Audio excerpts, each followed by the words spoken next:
Zdar? Když jedu pozdě, já jsem ještě kupoval ten lístky. Aha, a kde jsi koupil? V Queensu nakonec? No jasně, tady v Queensu. Jo, pecka, a co za ně chtěli? Jo, chtěli za jeden 350. Aha, a na který vystoupení teda půjdeme? Jo, půjdeme v pátek, v sobotu a v sobotu večer. Pecka, takže na všechny 3, jo? Jasný, jasný, ale hlavně nezapomeň, tu už teďka 10. a 11. října, tak si to zapíš. Ok, a je to tady teda, jo? No jasně, tady divadlo nahoru. Vejdeš sem, tady máš pokladnu, vyřídíš si věci na pokladně a jdeš nahoru, no a tam už tě čeká vystoupení. Paráda. Víš o tom vůbec, že přijede Mojsex? Mojsex, kdo to je? Ty nevíš, kdo je Mojsex? Mojsex je brutální tanečník ze Španělska, z Barcelony. Tancuje z Dynasty Rockers, je to b-boy, rocker a dělá ještě k tomu contemporary.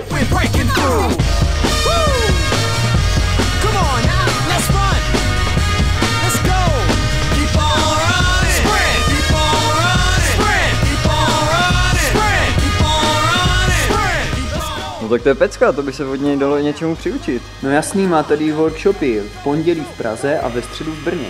Paráda. Každopádně kámo, už jsme tady. Tady to totiž všechno vypukne.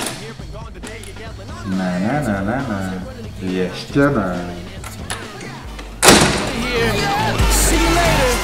Man, it's a blur living life on the road. You get way down, you wanna lighten the lows. I'm blowing off steam every night at the show. And I rip up all 85 mics in a row. Yo, we gotta go to the checking flag. Ty a jakže se vlastně tahle akce jmenuje?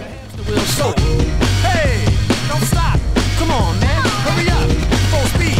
Woo. Right. Full speed ahead.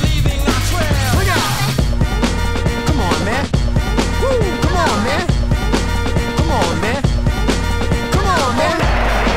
Come on, man. Come on, man. That's it. Oh, how could this happen? How could you let them get away? It's all your fault!